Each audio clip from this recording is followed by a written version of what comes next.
ಅಬ್ಬಾ ಅಷ್ಟೇ ತಾನೆ ನಿಮ್ಮನೆಗೆ ಏನೇನ್ ಅನಾಹುತ ತನ್ನೋ ಅಂತ ಗಾಬರಿ ಆಗಿದ್ವಿ. ಹಾಗೇನಾದ್ರೂ ಆಗಿದ್ದಿದ್ರೆ ಅವನ ಕೈಕಾಲು ಮುರಿದು ಮೂಲೆಯಲ್ಲಿ ಕುಂಡಿಸ್ತಾ ಇದ್ದೆ. What a surprise. ಅಮ್ಮ ಯಾವಾಗ ಬಂದ್ರಿ? ಈಗ ಸ್ವಲ್ಪ ಹೊತ್ತಿಗೆ ಮುಂಚೆ ಬಂದ್ವಿ. ಅಮ್ಮ ಯಾರಿ? ದಿಸ್ ಇಸ್ ವಿದ್ಯಾ. ನಮಸ್ಕಾರ. ನಮಸ್ಕಾರ. ಮೈ ಕ್ಲಾಸ್ಮೇಟ್, ಮೈ ನೇಬರ್. ಆಮೇಲೆ ನನಗೆ ತುಂಬಾ ತುಂಬಾ ನನಗೆ ನಿನಗೆ ಫ್ರೆಂಡ್. ಚಂದು ನೀ ನಾಳೆನೆ ಕಾಲೇಜಿಂದ ಟಿ ಸಿ ತಗೊಂಬಂದ್ಬಿಡ. ನೀನು ನಮ್ ಜೊತೆ ಹೈದರಾಬಾದ್ಗೆ ಬರ್ವಿ ಅಂತೆ. ಹೈದರಾಬಾದ್ಗ? ಹೌದು ಕಣೋ, ಎಷ್ಟು ಪ್ರಯತ್ನ ಪಟ್ರು ನೀನನ್ ಬಿಟ್ಟಿಡಕ್ ಆಗ್ತಿಲ್ಲ. ಅದಕ್ಕೆ ನೀ ಇಲ್ಲಿ ಹೇಗೆ ಗಂಭೀರವಾಗಿರ್ತೀಯೋ ಅಲ್ಲೂ ಹಾಗೆ ಇರು. ಆಗ ಯಾವ ತೊಂದ್ರೆನೂ ಇರಲ್ಲ. ಅಮ್ಮ ಅಮ್ಮ ಏನ್ ಹೇಳ್ತಾ ಇದ್ದೆ ನೀನು?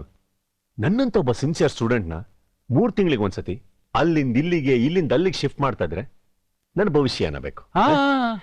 ನಿಮ್ಮಿಷ್ಟದ ಪ್ರಕಾರ ನಾನು IAS IPS ಮಾಡಿ DC PC ಆಗಿ ಭವಿಷ್ಯನ ರೂಪಿಸ್ಕೊಬೇಕು ಅಂತ ಇದ್ದೀನಿ.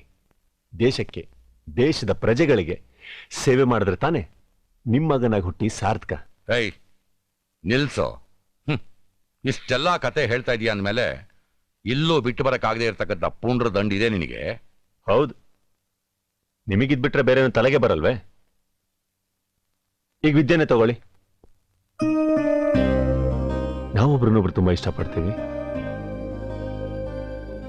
ಕಾಲೇಜಿಗೆ ಬೈಕಲ್ಲಿ ಒಟ್ಟಿಗೆ ಹೋಗ್ತೀವಿ, ಕ್ಲಾಸ್ ರೂಮಲ್ಲೂ ಪಕ್ಕನೇ ಕೂರ್ತೀವಿ, ಮುಖಾಮುಖ ನೋಡ್ತಾನೆ ಊಟ ಮಾಡ್ತೀವಿ,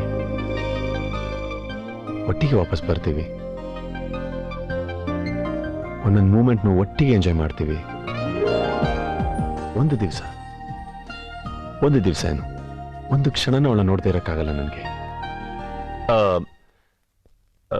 ಇದನ್ನ ನೀವು ಪುಂಡು ಸ್ನೇಹ ಅಂತ ಹೇಳ್ತೀರಾ? No, this is lovely friendship.